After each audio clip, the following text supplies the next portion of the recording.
Western Conference podcast, and I almost didn't do this because this is a long time coming, but he gonna come in all Raider gear. You guys know how I feel about this, but we got my brother only right that he represents East Oakland in the building.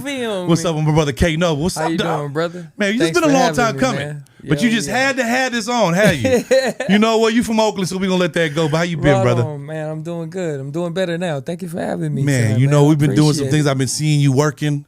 So I said, you know what? It's only right that we get you in here and try to get you finally on the Western Conference podcast. We got K Nova. But I'm telling y'all don't know. This is a legend in the game. You've been in the game many, many moons. And that's what we're going to do. We're going to take you back to the beginning, get you to know K Nova's story, where he came from, where he's going, where he currently was at, might say. But how are you doing personally now? I'm doing much better now, man. Thank God I ain't got no room to complain about nothing, man. Family's good.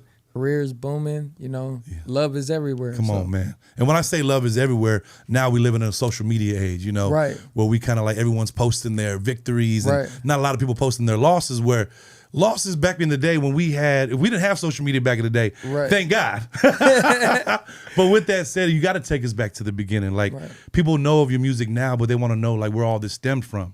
Like you coming from Oakland, we got to know the grassroots of when you came from this thing. So take us back to the hood. Man, so with my music, you know, I wanted to rap when I first started. So come on, all of us was to be a rapper. You know, but in a time that I started creating music, doing rap was taboo. Yeah, like because you know you didn't want to, you couldn't do a rap song without cussing. Yeah, you know what I'm saying, and I couldn't. You know, it was bad to think that my sister might play the song, my aunties might play the song. Because you're always aware of that. Very aware that, you know, the family might play this, so I got to be cool off the cussing. Exactly. You know, and then I came across some Polynesians who was like, you know what, you should stick to our kind of music, like UB40, you know, that love, reggae, you know, smooth to groove to kind of music. You feel me? And but before that, I don't mean to cut you off. Before that, you were talking about the rapping. Like, being in the Bay Area, what was like some of the rap influence that made you want to be a rapper? Because at that time, we had a lot of stuff coming out of the Bay. Keek the Sneak. Yeah. Too Short. Come on. E40. Be Legit. Yeah. You got even what's his name? Pimp of the Year. Oh, Drew Down. Drew Down. You feel me? But I mean, especially Eazy-E. Yeah. Down in SoCal. You know, Eazy-E wasn't a rapper, but he did his thing, bruh, and it still made noise, you feel me? He did big moves. So I wanted to do the same thing, but my people were telling me like, look, bro, you're not Mexican, you're not black, you're not white. You can't go out and do this music, you know? So try singing. And, you know, I took a vacation. Yeah. You know, we're going to call it a vacation. We'll call it a vacation. Y'all know, you know. The same vacation that I wrote Valentine's. Come on, see, we're going to get into the Valentine thing. Not yet. But that kind of vacation we talking about. That kind of vacation. And I went there and they only had 2 albums that were playing in the intercoms, you know, where I was at. And the two albums were Anthony Hamilton, and Life Jennings. Come on, man! So I'm singing to them, and so you was waking up to like, some Charlene, and you know what I'm saying, or you feel me? Yeah, you know. And you know, everybody was saying, "Hey, bro, you got a voice. You can sing." And so when I got out of vacation, I went out to Hawaii. Yeah, you know, and I was at a dead end street on Halalani. Come on, man. And, you know, somebody pulled up to fix an alternator. And one of my cousin's alternators went out. And the guy's name is Giz. He pulls up. And I have a 3-string guitar. And I'm like playing the guitar. And I'm singing these songs. Man. Shout out Giz, man. And there was this other guy who pulled up. I guess Giz felt bad that I only had 3 strings on my guitar. So he's like, you only got 3 strings. We don't got to get another string for you. So dude pulls up with an ukulele. And I introduced myself, and he introduces himself. He says his name is Langa Savea. Come on, man. Rest in peace to Langa Savea. And I'm singing the songs, and they stopped me. They're like, bruh, those songs are nice. Yeah. Like, but I've never heard of them. Yeah. I'm like, oh, yeah, I wrote them. Yeah. You know, and from there, I guess, you know, it took off from there because I went into a warehouse, and I met Feej. And Feej, you know, taught me to, you know, that say less and mean more. Come on, man. Say less is more. Less is more. You feel me? So I started changing what I made as rap music because you know you have a lot of lyrics when you're doing rap. And then I cut them down and I made these sweet love songs, breakup songs, maybe even. But see, like, you got to take us back to even before the 3-string guitar.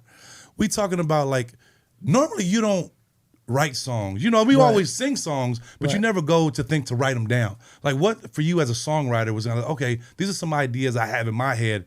I'm gonna start jotting some stuff down, and these are gonna be songs that could be written. Like, how does that mind of a songwriter work? I always wanted to know that. Oh, that's I don't know, bro. To me, honestly, it was just I was a quiet kid. Yeah. You know, 9, 10 years old, I was very quiet. I didn't have friends. I didn't acquaint with anybody. But growing up where? Tell them where you grew up. In Oakland. Yeah. You know, and it was hard because, you know, I was a straight A student, and I felt like I was like not getting the attention I needed as a kid because I had so many other siblings. Absolutely. You know what I'm saying? I come from a big family. Yeah. So, you know, I didn't get that. And I started, you know, I found this keyboard, and I fell in love with this keyboard. I just wanted to make a sound out of it, playing the keyboard. And then, you know, it went from that to, let me try putting words into these melodies. And then the words started like coming from, you know, what was going on in my life as a kid. Just your surroundings in general. My surroundings. Like, I used to get away in school, you know, write all of this. They'll tell me to write an essay or something. I'll write it in rhyme. Yeah, in and song get form. You feel me? You know, get an A for it. And, you know, it grew from that. It gravitated from that to writing even deeper things because, you know, when growing up, you go through a lot of trials. Yeah. You know, you know, a lot of people go through so much, and I did myself. And because I didn't like to share with other people, I just pulled out a paper, pulled out a pen. Was that kind of like getaway for you? Because we talk about the music thing, was like music, you know, picking up the keyboard or picking up a guitar, and we're talking about getting lost in the shuffle within the big family. Right. You know, again, it's easy in Polynesian families where you can get lost in the shuffle. Right. Was that like your getaway to kind of say, oh, let me just go pick this keyboard up, it was. play a little something, play this guitar? Was. Yeah. It definitely was. I used to get whooped actually because, you know, I wasn't the kid that was supposed to be musically inclined. They had a band already. Like, you know what I'm saying? Like, leave that to the band. You that know? ain't you. Leave that to the band. You ain't even the youth yet. You know what I'm saying? So you know, just a young whippersnapper. Yeah, you ain't know what you're doing over there. You know, and I'm breaking in the studio. I'm over there trying to make songs just because it felt good. You know, and I was able to express myself doing that. And then, you know, moving on from that, I started making songs that made other people feel some type of way. And I'm like, what? That's when you kind of see the effect was kind of like, whoa. Yeah. Like, this is something personal that you was kind of jotting down. Almost like a journal, you know what I mean? Right. Where you keep your thoughts, where you can't talk to nobody. Definitely. Where, you know, we always talk about mental health nowadays, but back in the day, we was our own therapists. Straight up. So when you're your own therapist and you kind of going through, you know, jotting down in your journal, now this journal songs. Right. And then when you see other people kind of like resonate with what you've written down, that's what songwriting, I feel, is all about. Before text messages. Yeah. You're writing it. Come on. You're writing everything down, you know. These kids don't know about writing in that journal, that notepad. Because now they just go on their phone and go to notes and then write everything through their notes. Exactly. They don't got the blisters on the side of the finger, none of that. You know they had to go sharpen that pencil. Let me not date us ourselves right now. Yeah. But like you with music, I mean, that being a getaway. Right. And we're talking about the songwriting. And for those who know, shout out Langa Surveyor being one of the legends in our island reggae game. Brother. But like for you, to kind of like get involved with gigs, kind of say, oh, you know, Langa come around and bring you around the likes of Fiji. And like at that time, now we're going into the realm of saying, okay, you're dealing with artists that you're used to listening with the fam, and now you're kind of in the same rooms and studios with them. How do you kind of like decipher, like, am I an artist? Am I a songwriter? What am I doing here? Like, what was it for you when you was in the room with Langa and Fiji? I think it was more, I felt like, I was different, for sure. You know, because I wasn't local. I didn't have the language that they spoke at the time. You know, it was already invented. It was already established. Here comes this kid from the Bay Area with his own swag. Come on, and I didn't feel like it mixed, but I had so much to offer. Yeah. So you know, it's one of those things where you know you just hope and have faith in God that wherever He puts you, you're able to bloom, you know, as however you can. And I feel like that's what happened with me. You know, being there, I don't know, bro. I just, whenever they asked for anything, I gave it my all. Because you were another perspective from the Bay, a kid from Oakland. Right. So when you're writing as like, a Hawaii songwriter and stuff, your element and your kind of take on it is different than somebody would be in Hawaii. And it reminds me of, shout out Azio, who used to do that from San Francisco. Right. He came from San Francisco to Hawaii, got with Feej and them. Right. And when Feej, you notice in the song with Feej and AZ is different. Because he's kind of get that Bay Area side. And then now you got K Nova coming from Oakland, still a Bay Area factor, but now you got two sides of the bridge. You got San Francisco with Azio, now you got K Nova in Oakland. So when you come to in Hawaii and make beautiful music, I feel like it's the Mary J. Blige type version of singing it with feeling. Right. Like when you do a song, like all your songs, I always say, from Valentine, from Roses, these are like songs that you wouldn't really trip off of. Like, not like saying in a bad way that a Fiji or Langa singing, because it's coming from a different place. Right. Coming from Oakland, like these trials and all these things that you were writing down, did you see it kind of saying, okay, this would be different if it was on a track, whether it be like, Fiji laying out the songs and, just going for all these artists, because at that time that you were coming out, it was still not new, but island reggae was still newer to us in the Bay. Oh, yeah, definitely. So tell us how that transition from you kind of saying, okay, this is still kind of new. How do I find my position in this whole thing? Man, it was hard. Yeah. It was definitely hard. It's almost like you had to fake it to make it. Yeah, come on. You know what I'm saying? Because working with Feej was amazing. Yeah. But one thing that I did have naturally was just writing lyrics. Yeah. So, I got to a point where I was writing lyrics and it didn't matter where I put it, whether it be R&B, it matched. Yeah. Whether it be reggae, it matched, and it worked that way. But I still felt like my lingo was totally different. Some of the verbiage. Oh, yeah. Some of the verbiage was different. Very different, But I after we did the Lost Coast album, I actually came back home. Yeah. And I came back. But after doing the Lost Coast album, that kind of gave you a taste of island reggae. Come on, man. Straight because up. Now you're going back home to the Bay where it could have been the hyphy movement for all we know. You know what I mean? But like you go from Lost Coast where, classics, you know what I mean? Right. Shout out to Yoshi, shout out all the boys on Lost Coast. But for you to kind of say, okay, now we did this Hawaii thing. Now I'm going back to the Bay. What's the move? Am I going to stick in this island reggae thing? Or I see everybody getting hyphy over here. Like what's the mindset at that point to kind of say, okay, what am I going to do? I'm at that fork in the road. Right. I go this island reggae route, I could go this hyphy route, or this Bay Area rap route. What was it for you? I came back, and I did have that. That was big. Something that I was trying to figure out. Yeah.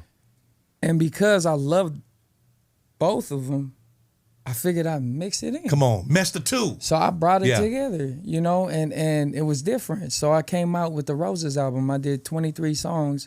Man. You feel me? On one album, and I had the Roses on there. I had a lot of songs on there. Yeah. And I produced the whole album.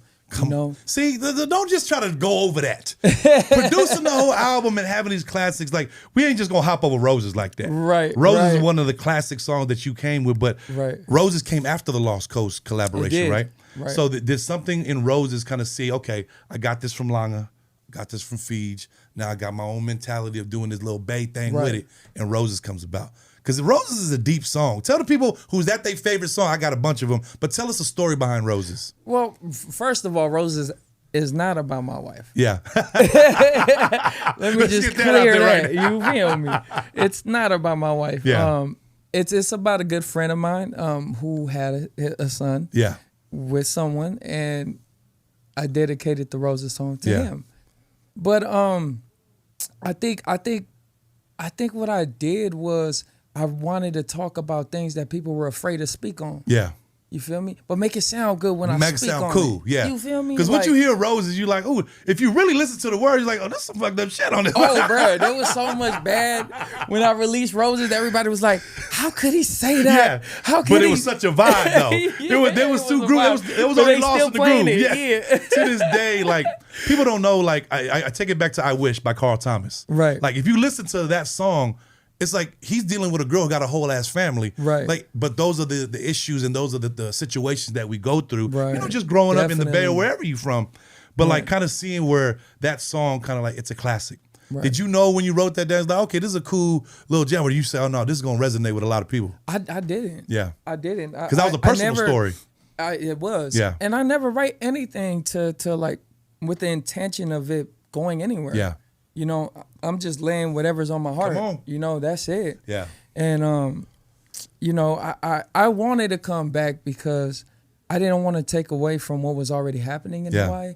And then I felt like it wasn't working with me. Cause trying to convince yourself. Yeah, I'm trying to like tell myself like, nah, it's cool. But you know, and then on top of that, you know, talking to Langa told me, he was like, look, bro, you can write. Yeah. And he said, don't be a dummy, bro. Don't just sit on it so long. If you don't feel like this is for you, go and find what's for you or make one. You feel me? So I went back home. Yeah. And you know, I grew up. I used to say I'm from Oakland. Yeah. I'm from East Oakland, deep East Oakland. But East Oakland. But I grew up. And as I adulted, you know, I'm from the Bay. Mm-hmm. You know, because there's no love. I don't get more love than I ever do from home, like I do from home. I mean, you know, what I'm saying? Home is home. Straight up. Because you can go away to Hawaii, you can go away to, you know, wherever you may be. But when you come back home, it's a different vibe. Oh yeah, and it's always comfortable. Where sometimes it's good and bad because complacency can stick in. You know what I mean? Like, okay, let me get a little too comfortable. You know, now I'm back in the hood. Like, hold up, I'm trying to leave this motherfucker. right. But I mean, you going from Oakland all the way to Pittsburgh, Concord to Brentwood. You come back, you go, you know, Vallejo, Richmond. You going, you know, across the Bay, Daly City, Frisco. Up and down the Bay. Up and down, all the way down to San Ho. I mean, that was like, I lived everywhere there, you know, and I watched a lot going on there. You feel me? So I used that to my advantage. You know, I couldn't talk about somewhere I wasn't from. Yeah. You know what I'm saying? Because the credibility is there, and then you see the authenticity. You know, definitely. You can't just talk all this about the Bay and then you ain't really, you from Sac. Let me not, y'all gonna get on me for that one. Y'all gonna get on me for that one. Let's just stop that right there. But you know what I mean. Shout out to Sacramento, baby. Shout out Sac. Shout out South Sac, everybody out there. Yes, don't get on me, all right? Still ain't the Bay Area. We're gonna talk about that on another pod, but just knowing that, like, it had to be authentic. You know what I mean? Because we come from the ages of, you know, the Be Legits and the E40s. And that authenticity of them being true to the Bay had to resonate to an artist, especially come from Oakland. Oh, yeah. You go down, you deal with Feej, and, you know, rest in peace to Langa. And Langa always had nuggets like that. Would always tell you, what are you doing? You know what I mean? Yeah, straight Shout up. out the house, man. Straight up. But now that you have this, and now you're up and down the Bay, you're in the music scene, like, when did you find out that you could be an artist, like, a real artist, and kind of like get it there with the big dogs? You know what? I actually took a break. I paused, and it was because I started having kids. Yeah. You know, and I had to, like, I really had to self-search. I had to tell myself, like, look, if I have these kids ain't finna raise themselves. Come on. Like, I'm not gonna put my career first and just have my wife struggle with my kids. So I paused it, and I raised my kids. Yeah. See, and I'm glad you said that, because stay right there with it, because people, whether you're an artist, whether you play sports, whether, you know, sometimes you're at that fork when you do, you know, get pregnant and you do about to have a baby. So is it you going to raise this baby? You're going to go do your passion? Are you selfish for wanting to go do your passion? Like, you know, you don't, as a kid, having kids, you kind of like sit and you taking it upon yourself by saying, look, I'm going to take a break, take care of my kids, where not a lot of people would have did that, but a lot of people should have did that. Definitely. But they don't know in between, where you're such a talent, where, like, am I going to lose those talented years? You know, that's your youth. Straight up. So when you do have kids, like, are they putting your passion on pause? You took it as like, nah, I got to be, you know, father to my kids. Right. And that break could make them break you too. Straight up. Because once you do have that break, like for you, when you were taking the break, you were like, man, I could still, like, write music, and now I got these kids to write about. Was that something that you put into your repertoire like that? Well, like I said, like when I did come back to the Bay, I was supposed to go back to Hawaii. Yeah. You know, and when I did go back to Hawaii, this is, you know, they wanted the industry. Yeah. You know, when I did begin, it was just me. Yeah. There was no lady, there was no kids, nothing. It was just you. They only wanted me. Yeah. So when you go back, it's a different ball game. Because now I have a child. And it's like, look, man, you have your career, you have your dream right here. Let's focus on this. Yeah. Send it back. Come on.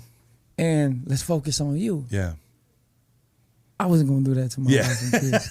See, come on, Straight people. Up. Because people are at that, like, people watching this podcast right now are at exactly that point in their lives. Oh yeah. Like, they're like, you know, they got something hot that's right now. Like, okay, cool. Right. Boom. You know, they had a kid. Right. Now, what am I going to do? Stick to still being hot or just go be a father? Like, you know, we're both fathers. So, especially in the Polynesian community, it's something where you better go take care of these kids. Straight up. Because you guys don't know in Polynesia, there's no such thing as a deadbeat dad. There's some cases. Let's not get it twisted. But in our case, the way we was raised, like, we wanted to be good fathers to our kids. And, definitely. You know, whether we had another kid and then another kid was like, okay, now we getting a little out of. But after that, we were still good fathers. Like, that doesn't mean that you could just throw away your passion all at once. Right. I think something that you kind of stuck true to the game was still having kids, but say, okay, let me reassess what I'm going to do with this music.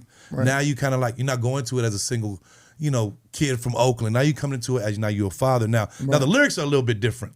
From the first, in your first writing to now, where you're at now, like, how do you start implementing the fatherhood aspect into your writing and into your songs going out forward now? You know what? I didn't. Yeah. I didn't do that because I always like to keep my relationship with my kids very private. Yeah.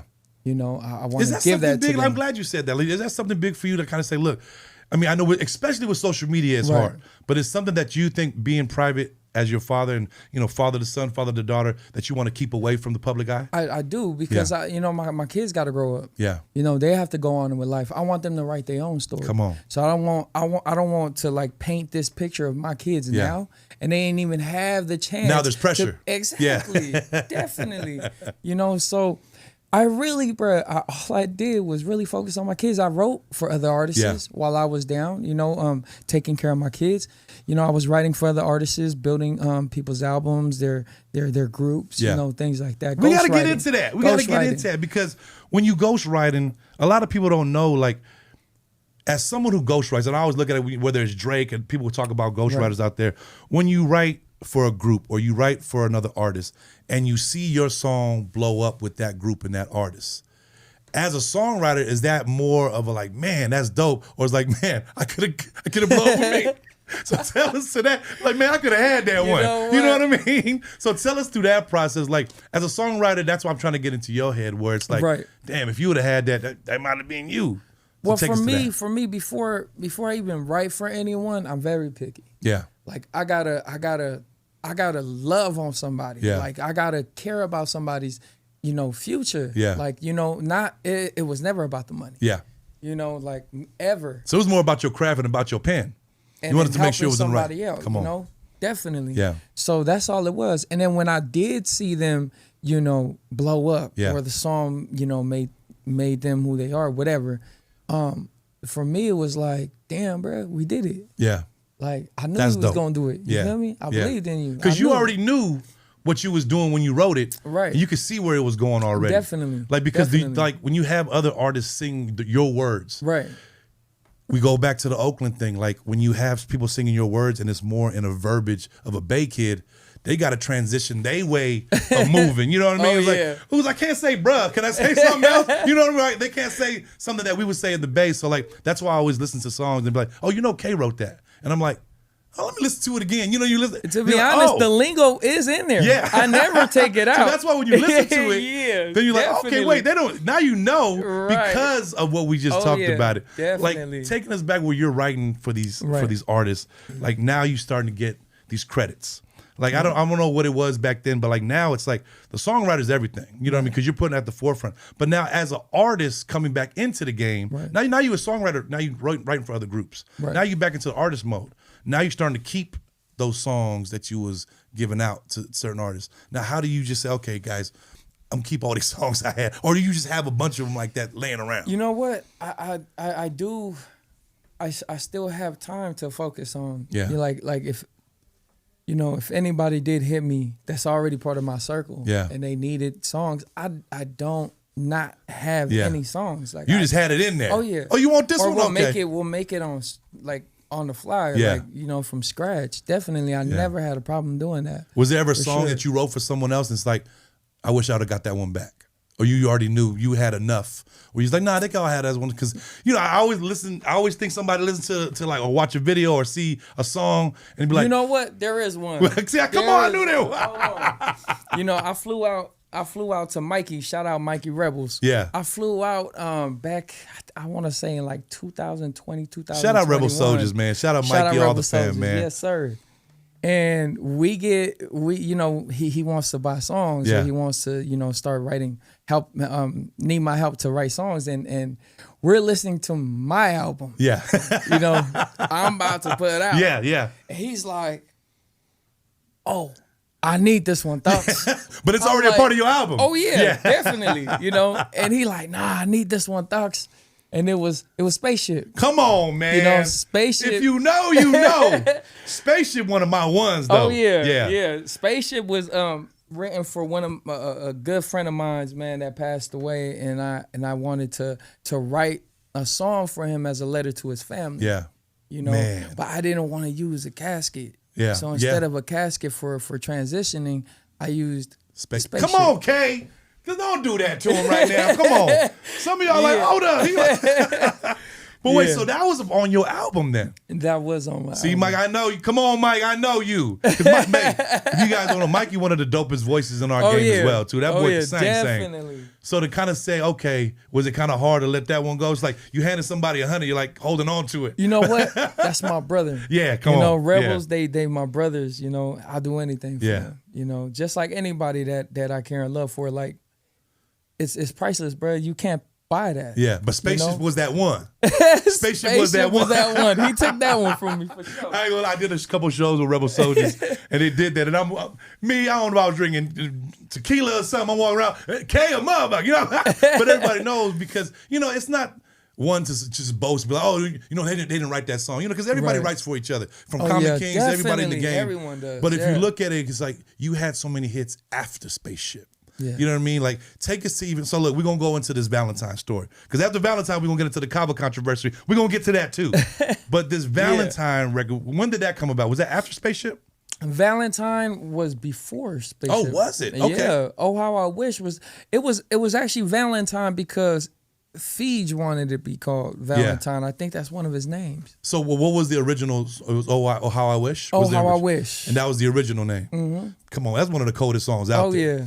But but when you with the Godfather of Island Reggae, you gonna listen to what he talking about. Yeah. When he says it's Valentine, it's motherfucking Valentine now. Yeah. So I was actually in Santa Rita when I wrote that song. Come on, if you guys don't know, that's by Jamaica. That's the same place. And I was sitting in there, and it was Valentine's Day, and everybody in there was like, "Man, bro, I wish I was out. You know, I wish I was there.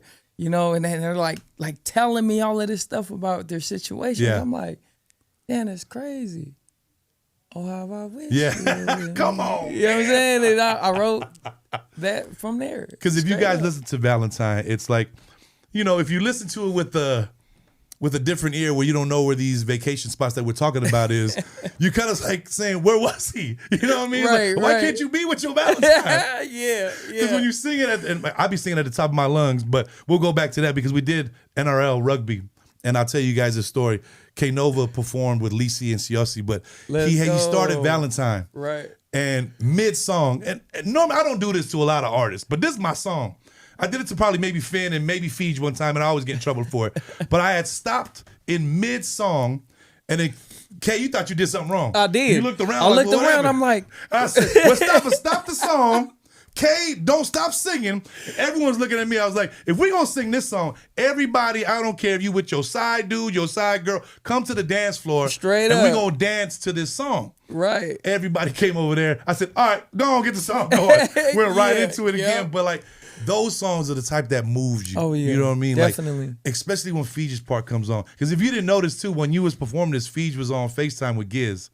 And he just wanted to watch your set. What? So I looked across the thing and I seen Giz holding on the phone. I was like, is that Feege? And Feege was like, man, tell my talk, I said what's up. But knowing that song along with Feege, like if you see that whole collaboration, now you get into the spaceships, now you get into now you got catalog.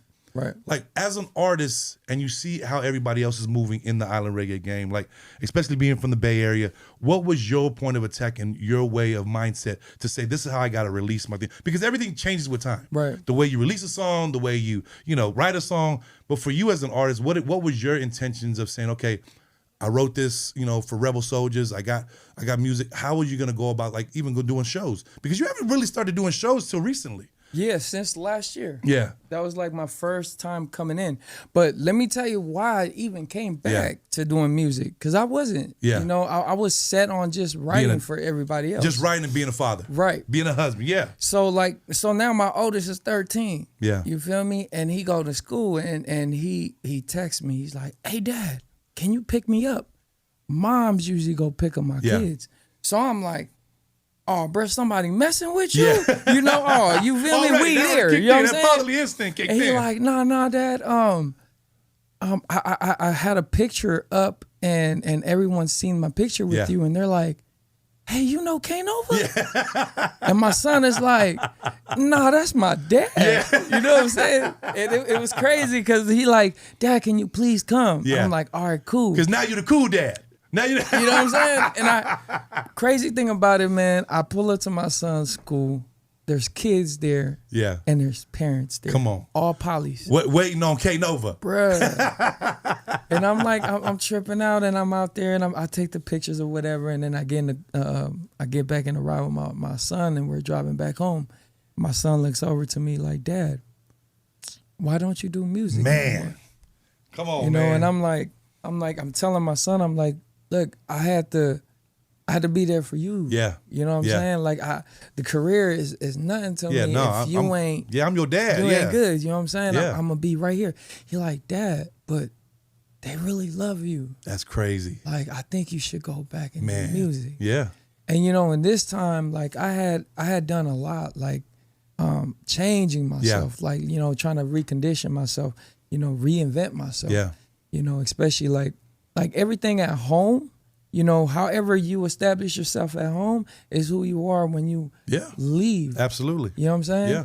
And I feel like being in that space with my kids and then trying to be a better husband for my wife, you know, having to compromise, having to understand, having to, you know, calm myself down and listen to her a little bit. You feel me? Yeah. And that really started shifting my character. Like I had to choose my family, you know, and God. Like I had to choose them. You feel me? And I think doing that, I think I was ready to get back into music. Was that something that you kind of got with wifey? And because that alone, I mean, that story, come on, man, that gave me chicken skin just thinking about it, because that's almost confirmation from your kids. Oh, yeah. To kind of say, Dad, like, why you stop doing this? Like, I get it, you stopped because of me. I mean, and as fathers, you never think, like I'll do it with my kids too, like I never think I'm the cool dad. You know what I mean? But then when we go do festivals and stuff, they see people want to take pictures with us and stuff. They're like, Dad, you're just dad, because we're just dad to them. Definitely. But when they see you in a different light where, you know, we are somebody to somebody else where they do want to take a picture with us, it kind of not freaks them out, but it kind of makes them raise their eyebrow like, why do they want to take a picture with my dad? So that kind of story resonating with artists to kind of say, man, that had to be like the pivot for you to kind of say, okay, I was being this father. Now my son's telling me, why don't you go back to do it? And you still have that, you know, people for the flavor of other. Straight up. Right, definitely. Is that something that you got with sis, with wifey, to kind of say, look, I might want to go back and do this music thing? Well, my wife, man, shout out to my wife. Let her know I love you. That's sis right there. You know, she actually believed in me when I didn't believe in myself. Yeah.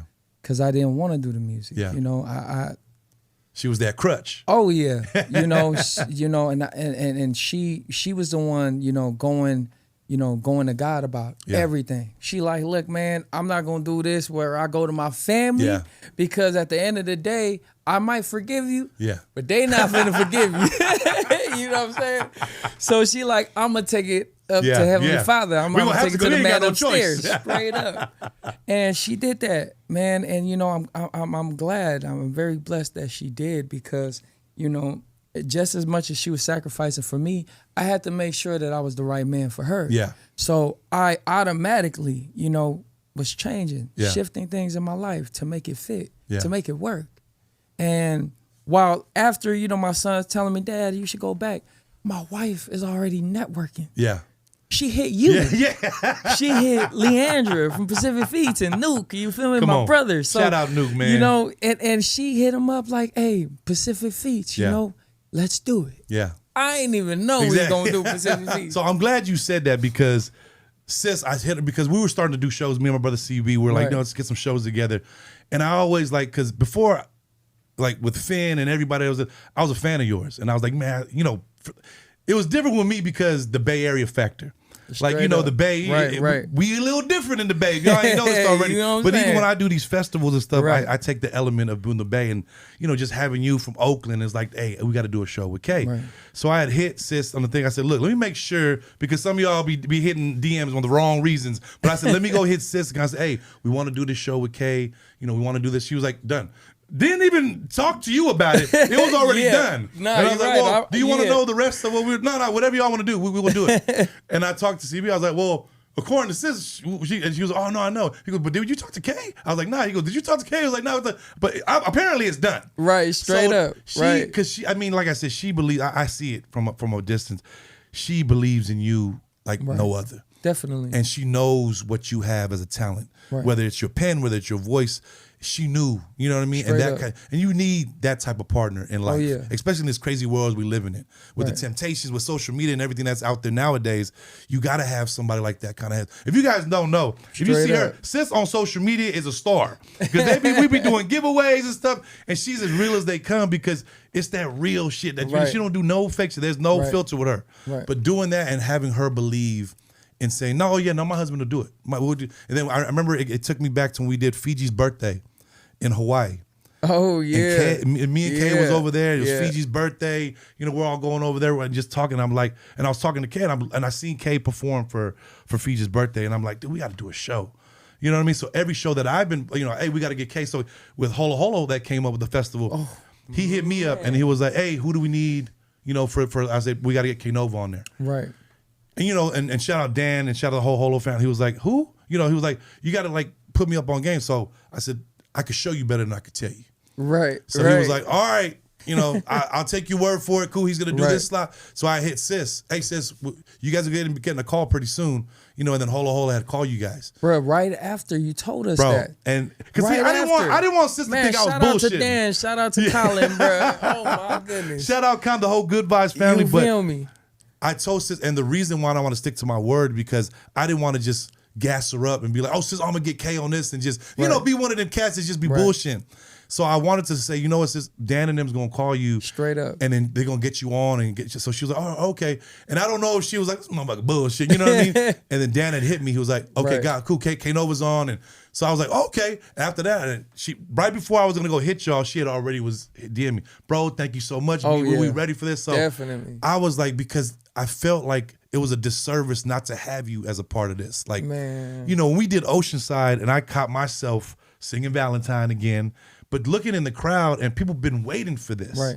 From the Roses and from all the songs that you came because you didn't really get into your artistry of being an artist performing at these festivals till just recently. Right. You know what I mean? And now that you've had the trials and tribulations of being a father, went on all the vacations. Now you're done with vacations. Now you do the real vacations now. Right. But to have that and kind of see what's the thought process of you getting me introducing you and you going onto the crowd and just seeing all these people start singing your song back to you. Dude, you got to take me to that. It was a dream, bro. It was a real life dream come true, bro. Like doing that.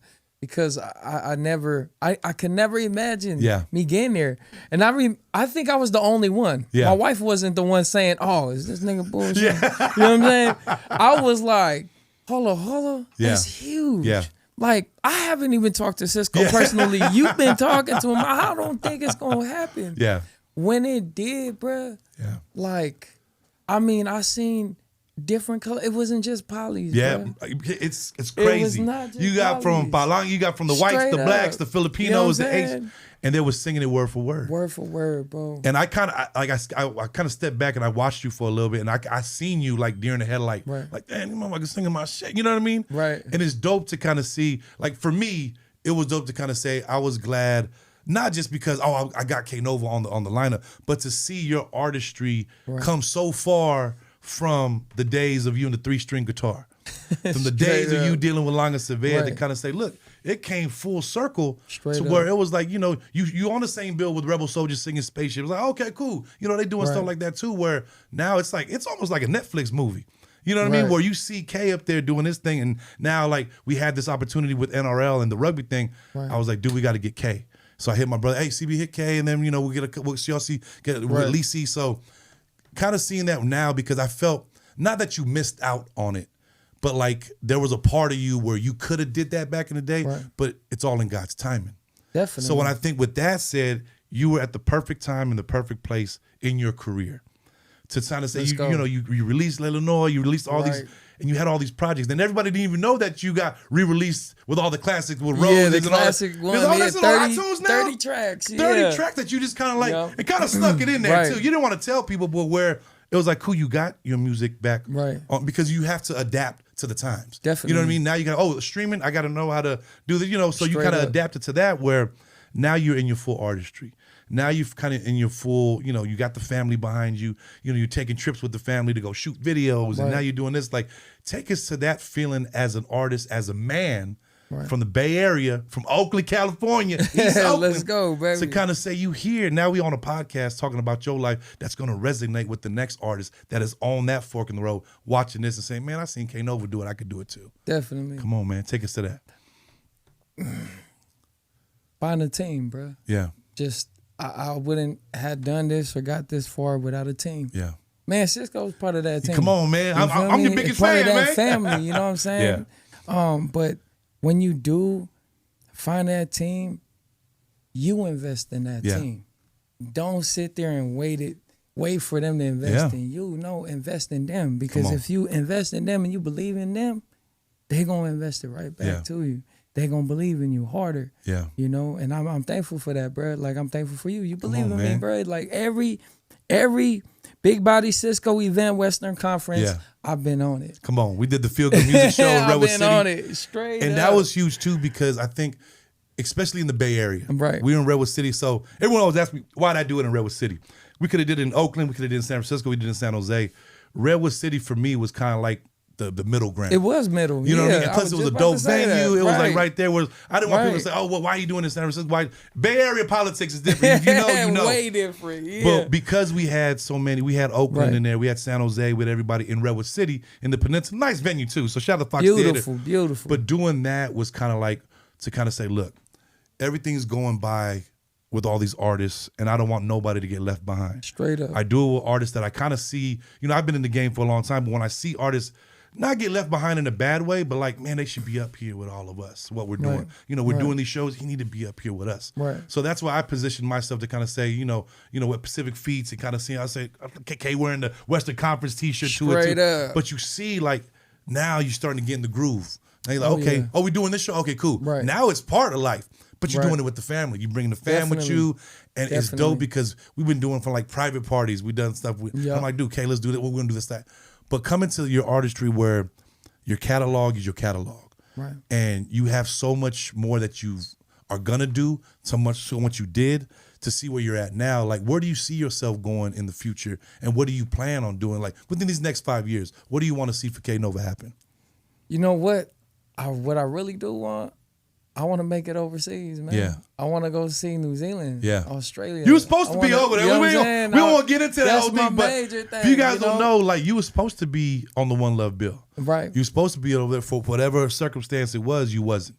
Definitely. Whatever happened, but for you to kind of say, like, that's what you, so that's the step for you to do it That's overseas. A big step for me, you know, because they've been a big support to my career. Like, definitely, like every time I get my sum up from whether it be Apple, whether it be Spotify, New Zealand, Australia, always up there, bro. It's crazy. Up there, it's crazy. And I mean that, and then also, in 5 years, I just want to make sure that I do complete and accomplish everything that my circle has been putting in to accomplish and succeed in.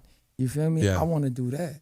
Like, I'm not trying to be famous. I'm not trying to be the greatest. I'm not trying to be the dopest. None of that. You feel me? I come from the land of underground artists. Come on. I'm underground. Yeah. I do the best where I'm at. You feel me? But I have so many people who put their life into this. Yeah. They put their hearts into this. They love on me. They believe in me. My main thing is just to make sure I take it everywhere that they believe that I could. You feel me? Without without the works, you know, you can have visions, but if you ain't got the passion to push it, you feel me, and make it happen, it's all for nothing. So I love them too much to fail. Come on, you got too much to lose at this point. Straight up. Because everybody depending on you, you know, where it's like you see, especially being fathers, especially being part of your circle where you see, there's a lot of people dependent on you. You know, we're living in a time right now where suicide rate is up and mental health issues are up. And, you know, people deal with it, they don't really talk about it. But I think, you know, having the outs, having the strong, you know, background that people are going to be behind you, where you need that push. Because not a lot of people have that. Right. And to say that, to see, and I only say that to say this, where it's like we're in a position right now where I do these podcasts because I do want people to see your story. Right. I want them to see where you came from, where you were at, where you're at now, and when you're headed. And because when you watch these people, we didn't have these tools as kids. Right. We didn't have these things. We was watching, you know, NWA and fuck the police. And I was like, oh, okay, that's what we doing. Right. And now that we have, you know. That influence. Exactly. And it's a huge influence where social media, you can use it for the right ways and the right thing. Right. You can use it for the wrong ways too. Don't get me wrong. Some of y'all still be doing that, but it's neither here nor there. Right. But now that you have it where it's here, where you can address certain things, and I wanted people to kind of hear your story come out of your mouth instead of hearsay, instead of assumptions, instead of like, I think K-Nova, you know, why'd you think that? Right. You can't really do that now because you kind of see what you're talking about because it takes us to the fun times, the low times, the high times. Definitely. But it takes us to times like the Kava times. And the reason I bring that up because there's this controversy about this Kava song that we got to clear up. So for those who don't know, you got to explain this Kava controversy to us, Kay. Because we have to address it because the Kava culture is a huge. Shout out my brother Westafa. He could be, he's up there with that, but you got to tell me about this Kava country because there's a song that you have done, the Kava song. Tell us how this is getting misinterpreted, if that's a word. I don't know if I used that right, but tell us about this controversy. Yeah, well, first of all, Rebel Soldiers, they my brothers. Yeah. And I did write the Kava song. The controversy behind it, there shouldn't be. It's all love, straight up. You know, and that's why I brought it up. Love, you know what I'm saying? Like one thing that I do remember is that, you know, I was there with Rebel Soldiers in the beginning, and I've always had, you know, the commitment and understanding of our relationship as brotherhood. You feel me? As a brotherhood. So there's nothing that I wouldn't do in my power to always support them. Yeah. I will always support my brothers, you feel me? So if there's any controversy, you feel me? Songs leak. Yeah.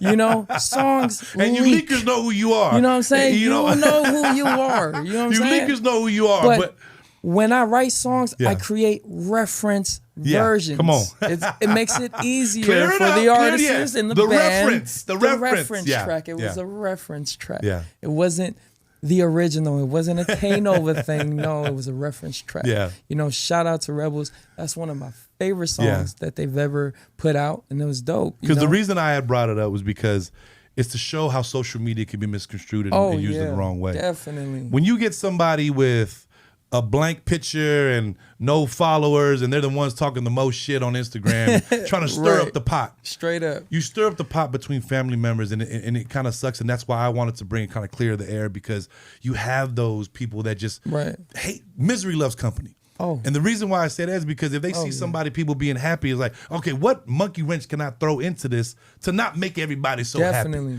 So that's why, like, I'm glad, like, people know the story and it's coming out of your mouth where, you know, music is a crazy game. It is. And now that we're in it, and now that we're kind of just, we heard Kay's story, like, what are some of your artists that you, like, being a songwriter and being an artist now, like, are on that wish list, not just in our island reggae, because I always try to say, island reggae is always going to be there. Our brothers are going to be there. Right. But we always can always dive into the others, like the R&B cats and the hip-hop cats. What are some people that you would say, oh, I could write a dope song for that artist?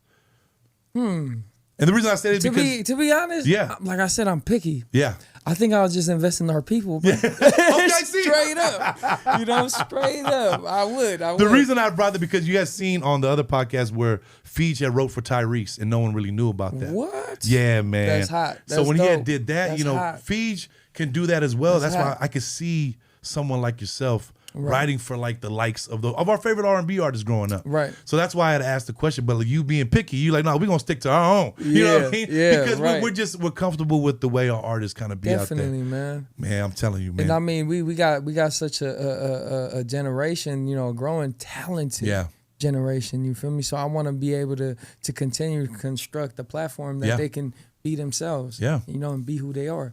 You know, but I mean, if there were my daughter, actually, she controls my playlist. You know what I'm saying?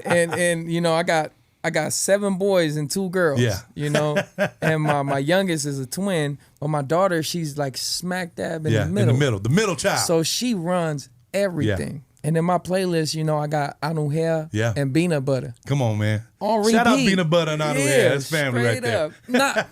You know what? Anu Hair, no. Oh, it's a Radna. Shout out to Radna too. That's fam right there. It's a Radna. Anu Hair, a Radna, Peanut Butter. Bruh, my daughter runs that whole, you feel me? And then I heard Lisi tonight. Come on, man.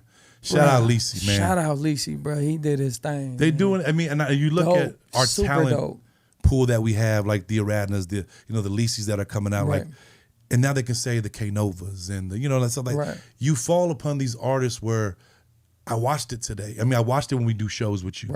I see the people like, man, this is my song. This is how, you know, just how we were just talking about, where you kind of see the next generation, like our kids, what they're listening to, and you know, because my kids put me up on Lisi. And I was like, 685, he was there. I was like, oh, that's kind of dope. Yeah. And, you know, from you, when I listened to Lisi's one song, he was sampling a Radna, and you're sampling within our circle now. Oh, yeah. You know what I mean? And I can see that, and it's crazy because I think this generation is spoiled to a fact where they couldn't really go through the trials and tribulations we did growing up.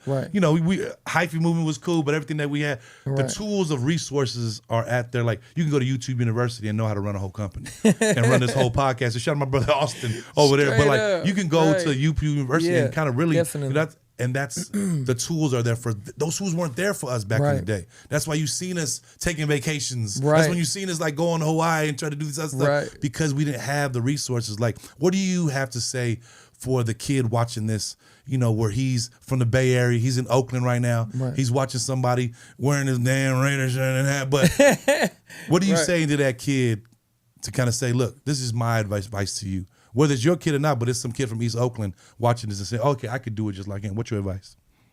Man, put God first. Yeah. Don't just say God first. Yeah. You really got to put God first. Like the worst times, the hardest times, you feel me? Always remember him. You feel me? Don't jump too quick to anything. You feel me? Don't rush to it because you got your whole life ahead of you. Yeah. Don't belittle yourself. Yeah. I remember a podcast, you was just talking about that. You was like, get your worth. Yeah. You feel me? Come on, like, never settle for less. Never settle for less. You feel me? I mean, there'll be times, but not right now. Yeah. Right now, you're so sensitive. You can, it could actually break you. You know, one thing that you should never allow is for anything to steal your passion, because once it steals your passion, you have nothing to go on. Come on. You feel me? Yeah. And you keep your passion by taking your time, bro. Be patient. You know, pray on everything. You feel me? Take your time to grow up. Yeah. Mature a little bit. Come on, man. That's what these kids need. That's it. Yeah. You know, like I said, bro, I thought it was always East Oakland. I'm from Oakland. I'm from there. I grew up. Every now and again. It is here and there. You feel me? I mean, I came in a Raider gear. But because you're always proud. You know what I mean? Right. Like wherever we see Kano, when we see each other, you know, whether it's we'll always get a little bay with it one time. We're like, man, but it brings us back to home for that little stint to be like, we know where we come from. Like, straight up. You know, me living in Vegas now, like whatever shows I do, I'm always putting on some bay. Right. You know what I mean? Right. And when you come to a show, we kind of get that little straight. We just had that little bass swag about it where you can hate it or love it. You have to deal with it either way. Right. But at the end of the day, man, the reason why I'm kind of glad we were able to sit down was kind of not other than just telling your story, to kind of like people know, putting the face behind all these classics and stuff like that too. Because you just, recently started doing shows. Like if somebody hasn't watched a K Nova show and they're watching this and say, okay, K Nova, sell me to your next show. What could they look forward to when they go to a K Nova show? Live music. Yeah. A lot of live music. I mean, we did that Mac Dre intro. Yeah. You know what I'm saying? We're putting a twist into the island reggae music, which was kind of taboo when I wanted to make the way I want to make music. You feel me? Because there was already an established sound. Yeah. Which I never wanted to tamper with. But now, you know, we in a different day and age. We can have fun. Come on.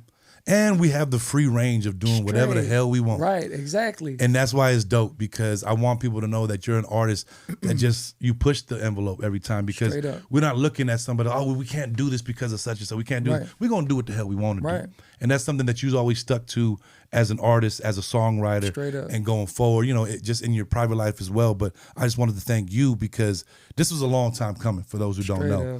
Me and K Nova sitting down was something that every time, hey, K, I got to get you on the podcast. No, we will. Yeah, we and I was like, I told my brother, I feel like he's brushing me off right now. And today we had no choice. I said, no, we're going at this time, at this place, this is when we're going to do it. Straight up. And I want to thank you, because I think there's always going to be a part 2. And I say that because I want people to watch this and kind of see where you're at and where you're going. And when you do get to where you're going, to come back and sit down and say, oh, well, this is why we did this and that to get to where they're. Right. K Nova right here, Oakland, California, is in the building. Your boy Big Body Cisco. Thank you, my brother. Thank you for having me. If you ever see him on a bill, you ever see his music, go get that, because it's going to be one hell of a show. The Bay is in the building. Big Body Cisco, Western Conference. We out. Peace. K Nova.